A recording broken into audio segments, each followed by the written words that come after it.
Welcome students in the physics class. Today I am discussing some miscellaneous questions which are important from the board point of view. Small questions, small numericals and some conceptual questions. So the first question is that if we have say TV and one toaster, so the wattage or power of the TV is 250 and we are using for the 1 hour, and wattage of the toaster is 1200 watt and we are using for the 10 minutes. The question is that which one uses the more energy, electrical energy. So simply we have to write about the power. Let P1 is for the TV, so it is of 250 watt, and the time we are using, that is 1 hour, and P2 for the toaster it is 1200 watt, and the time duration of its use is 10 minute. 10 minute को अब हम चाहें तो यहाँ पर जो है second में कन्वर्ट कर लें तो ये हो जाएगा 600 सेकंड, और 1 आवर होता है, याद रखिए 60 इंटू 60 इक्वल टू 3600 सेकंड्स हमारे पास में ये हो गया। और एनर्जी की अगर बात करें तो एनर्जी का फॉर्मूला आपने पढ़ा था, energy equal to P into T. Power यहाँ पर कितनी है 250 और ड्यूरेशन हमारे पास में है 3600 सेकंड्स। अब ये मल्टीप्लाई करने से हो गया 1230 एंड इट विल बी 900। अब ये क्योंकि हमने सेकंड में लिया है और ये वॉट में है तो याद रखिए ये जो एनर्जी आएगी ये एनर्जी हमारी जूल में आएगी। सिमिलरली यहाँ पर भी हम अब ये एनर्जी को हम चाहें E1 से डिनोट कर लें क्योंकि हमने पावर 1 यहाँ पे लिखा था, और ये हमारा है T1। इसी तरह से E2 P2 T2, पावर यहाँ पे 1200 600 इसकी, तो ये हो गया 720 1 2 3। तो यहाँ देखिए इसको अगर हम कन्वर्ट कर लें पावर, इसको पावर में अगर आप लिख लें तो ये कितना है 1 2 3 4 5 9 इंटू 10 टू द पावर 5, और ये कितना है 1 2 3 4 5। सो हम यहाँ देख रहे हैं कि E1 is greater than E2. This is the answer. Students, our next question is on the graph where a student plot the two graph. On the x-axis, first he takes the current. On the y-axis, there are two students rather than one student. One is plotting the observation like that, I on the x-axis, and it is on the y-axis, और इसका graph जो reverse है इसने यहाँ पर v यहाँ लिया है और I करंट को यहाँ पर लिया है। तो क्वेश्चन ये है कि इसमें से कौन सा ग्राफ यहाँ पर जो है ठीक है। प्रॉपरली सुन लीजिए। Two students are performing the experiments on the series and parallel combination of the two resistances R1 R2। तो इन दोनों को दो रेजिस्टेंस दिए गए थे R1 और R2। उन दोनों को पहले सीरीज में लगाया गया फिर पैरेलल में लगाया गया। तो क्वेश्चन ये है कि किसका ग्राफ यहाँ पर जो है वो प्रॉपर लेवलिंग किया गया है। Which of the graph is labelled correctly in terms of the word series और पैरेलल। क्या है, which graph is correct in terms of word series and parallel। कौन सा सही है। अब देखिए जो ग्राफ 1 है हमारा, इसको मैं कह देता हूँ ग्राफ 1, इसको मैं कह देता हूँ ग्राफ 2।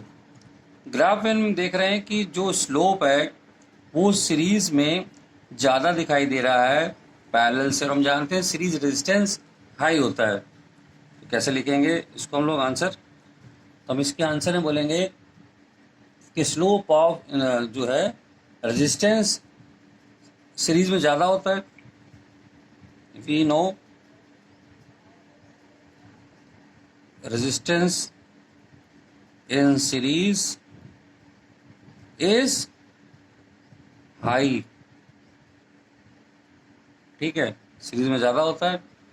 तो ये हमारा जो वी आई ग्राफ है, जो पहला ग्राफ है, and graph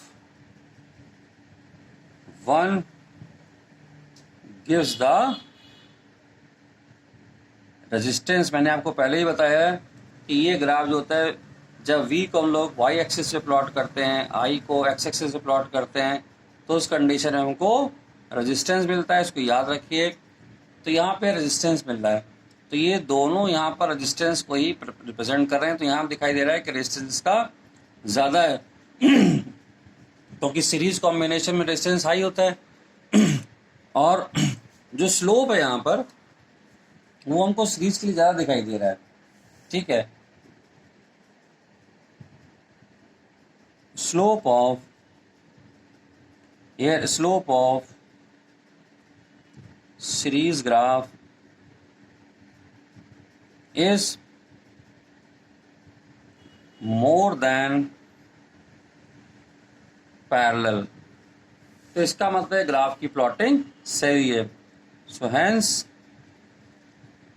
graph 1 is right. Graph 1 ठीक है यहाँ पर। अब इसी को हमने ग्राफ 2 को जब स्टडी करना है तो ग्राफ 2 हमको रेजिस्टेंस नहीं देता है। ग्राफ 2 हमारा क्या है? आई और वी है। मैं आपको पहले बता चुका हूँ कि आई वी ग्राफ जो देता है वो क्या देता है? 1/r।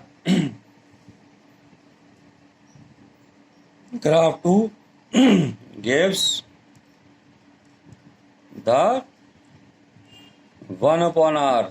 इसको मैंने बताया था, इसको कंडक्टेंसी बोलते हैं। It gives the 1r। और यहाँ पर हम देख रहे हैं कि जो सीरीज का ग्राफ है वो नीचे है और पैरेलल का ऊपर है। तो आप इसका अगर इन्वर्स निकालेंगे तो ये छोटा आना चाहिए, ठीक है। तो इसलिए ये ग्राफ भी हमको ठीक दिखाई दे रहा है। फिर से देख लीजिए क्या मतलब है इसका। Because series resistance is higher but 1/r will be lower. 1/r जो होगा वो कम होगा। तो यहाँ पे जो हमको 1/r जो दिया गया है वो देखिए कहाँ दिया गया है, यानी कि जो 1/r क्या है, हम सीरीज की बात कर रहे हैं। इसको मैं एक और सिंबल से डिनोट कर दूं, ये s, ठीक है। तो अगर 1/r देखेंगे इसकी वैल्यू छोटी आएगी। तो यहाँ देखिए इसका स्लोप कम दिखाई दे रहा है, ठीक है। तो यानी कि ये जो प्लॉटिंग हुई है वो सीरीज के लिए प्लॉटिंग करी है, उसने सही करी है। Hence graph 2 is also right. ये भी हमारा जो है वो सही है ग्राफ, इसमें कोई गलती नहीं है। ये जो मैंने आपको वैल्यू छोटी बड़ी बताई है, सपोज करिए अगर RS की वैल्यू 10 है तो 1/RS क्या, सॉरी हाँ 1/RS क्या हो जाएगा? ये हो जाएगा 1/10। तो यहाँ पर देखिए ये इसकी वैल्यू छोटी हो गई है, ठीक है। तो ये चीज़ यहाँ पे हमको साफ दिखाई दे रही है कि ये 1/RS होने पे वैल्यू इसकी कम हो जाती है। Now see the next question, students. Here what we have, here we are having 3 wires. यहाँ पर इसका अलग अलग, ये फर्स्ट केस है, ये सेकंड केस है, ये थर्ड केस है। तो क्वेश्चन कहता है कि we are having 3 cylindrical wires, we have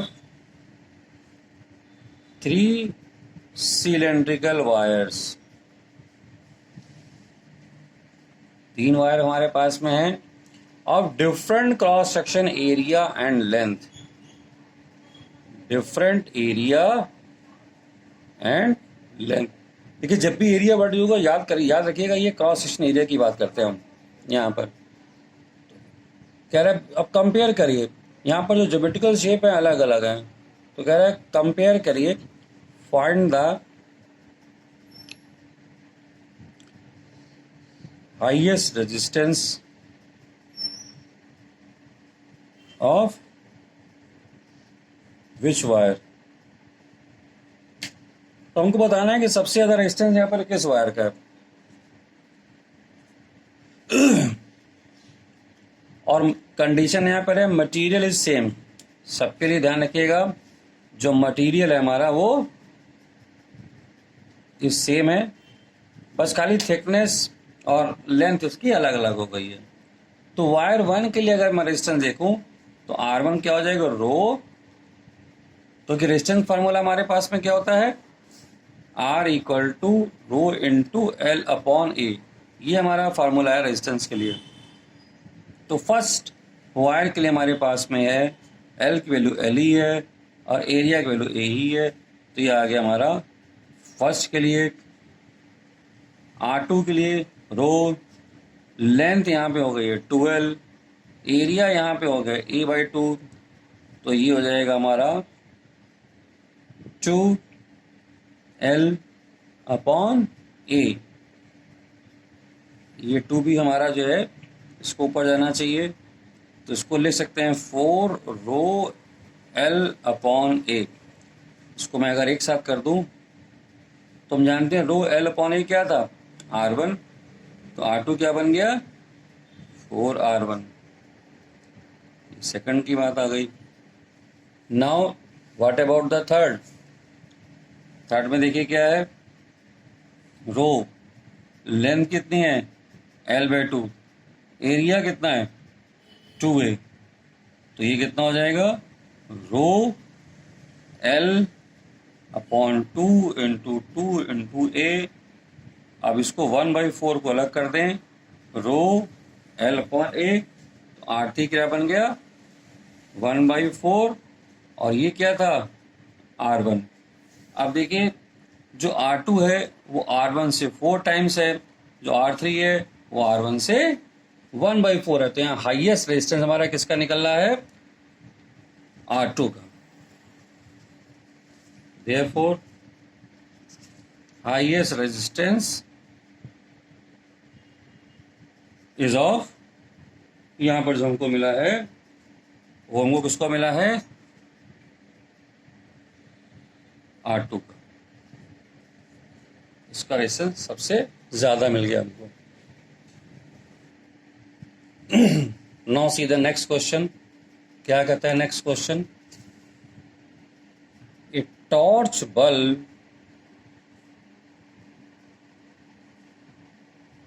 is rated 5 volt and 500 ampere. Calculate number 1 power किसकी, इस बल्ब की पावर फाइंड करनी है। नंबर 2 क्या निकालना है, इट्स रेजिस्टेंस, इसका रेजिस्टेंस कितना होगा। और दूसरी बात एनर्जी कंज्यूम्ड इन 4 आवर्स। ये 3 चीजें हमको यहाँ पर बतानी है। याद रखिए जब भी ये स्पेसिफिकेशंस की बात होती है इसको समझ लीजिए बहुत अच्छे से। ये कह रहा है V5 वोल्ट, ठीक है, और दूसरा इसने कहा करंट जो है,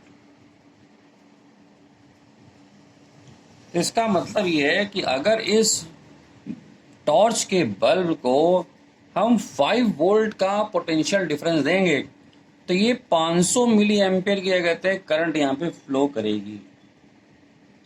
अब ये मिली एम्पियर में, ये वोल्ट में, तो हमें इस मिली एम्पियर को कन्वर्ट कर लेना चाहिए एम्पियर में। तो एम्पियर में हमारा मिली एम्पियर का मतलब होता है 10⁻³ ये एम्पियर में कन्वर्ट हो जाएगा। ये 2 जीरो हमारे साथ में और हैं, तो यह जाएगा 5 × -1, और चाहे तो इसको आप 0.5 एम्पियर भी लिख सकते हैं। तो पावर हमको अगर यहाँ पर देखनी है, पावर ऑफ बल्ब, फार्मूला हमारे पास में था V × I। ये पढ़ चुके हैं फार्मूला, P = V × I पढ़ा आपने, उसी को हम यूज़ करने जा रहे हैं फर्स्ट के लिए।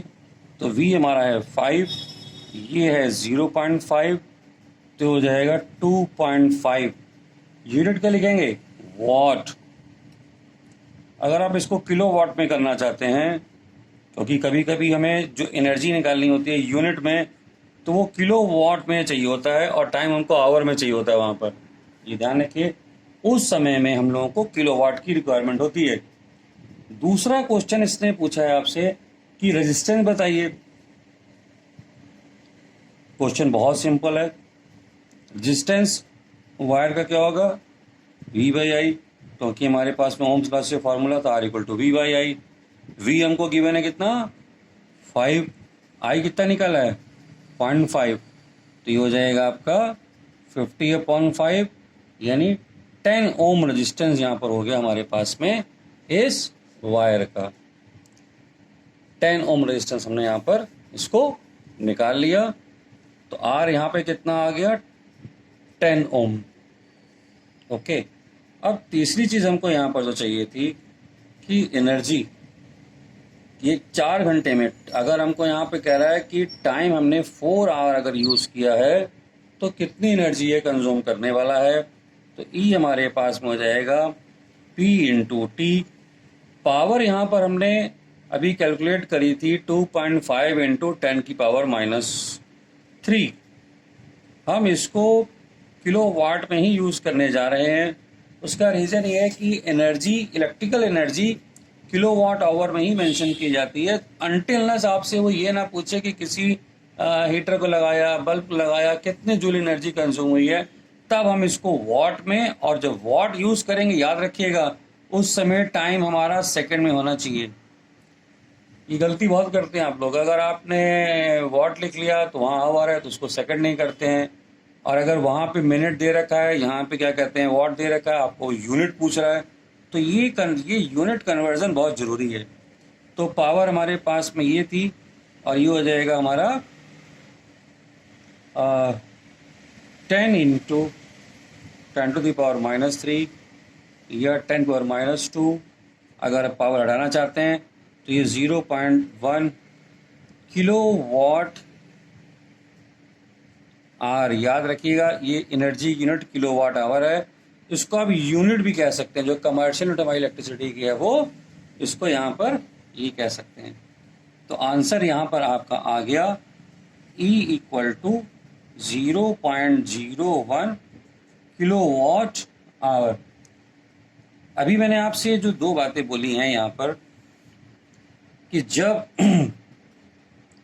पावर आपकी वॉट में है और अगर आप जूल में कैलकुलेशन करना चाहते हैं एनर्जी की, तो टाइम हमारा सेकंड में होना चाहिए। याद रखिए, ये मैं आपको रिमार्क, ये आपको मैं बता रहा हूँ प्रिकॉशन, इसको याद रखिएगा बहुत अच्छे से आप लोग। हम स्टार बना दे रहे हैं यहाँ पर इसके लिए, आपके लिए। और जब ये कब है कि इस समय एनर्जी हमारी कब आएगी, कैसे आएगी? एनर्जी आपकी आएगी यहाँ पर जूल में, ठीक है। और अगर आप पावर को यूज़ कर रहे हैं किलोवाट में, तो टाइम आपका होना चाहिए आर में। तो उस समय जो एनर्जी आएगी वो आएगी किलोवाट आर या यूनिट। जो घर पे आप बात करते हैं कि कितने यूनिट इलेक्ट्रिसिटी खर्चा हो, कमर्शियल यूनिट ऑफ इलेक्ट्रिसिटी जो है, ये ध्यान रखिएगा। यहाँ पर ये 2 बातें जो मैंने आपको बोली हैं ओके, शायद आपको ये दिखाई नहीं दे रहा होगा, फिर से मैं आपको बता दूं कि पावर अगर हम यहाँ पे लगाने वाले हैं, पावर अगर हम यूज़ करेंगे वॉट में, और टाइम हम यूज़ करेंगे सेकंड में, तो एनर्जी हमारी आएगी जूल में, इसको याद रखिए। इसी तरह से पावर अगर हम यूज़ करेंगे किलोवाट में और टाइम हम लगाएंगे आर में, तो एनर्जी हमारी आएगी किलोवाट आर या यूनिट, जिसको हम लोग कहते हैं कमर्शियल यूनिट ऑफ इलेक्ट्रिसिटी। तो अब आपको देख लेना होगा यहाँ पर कि कैलकुलेशन में इसने जूल मांगा है कि किलोवाट आवर मांगा है या यूनिट मांगा है। ज़्यादातर जितने न्यूमेरिकल हमको करने होते हैं, जब वो पूछते हैं कॉस्ट ऑफ इलेक्ट्रिसिटी, तो उन सब में कैलकुलेशन यही करनी पड़ती है। पावर को किलोवाट में कन्वर्ट कर लेते हैं, आवर को, अगर सपोज करिए टाइमिंग वहाँ पर आपको दे रखी है कि कोई पर्टिकुलर अप्लायंस में यूज़ करो 10 मिनट के लिए, तो अगर कॉस्ट ऑफ इलेक्ट्रिसिटी निकालनी है या स्टम एनर्जी निकालनी है, उस समय में इसको 60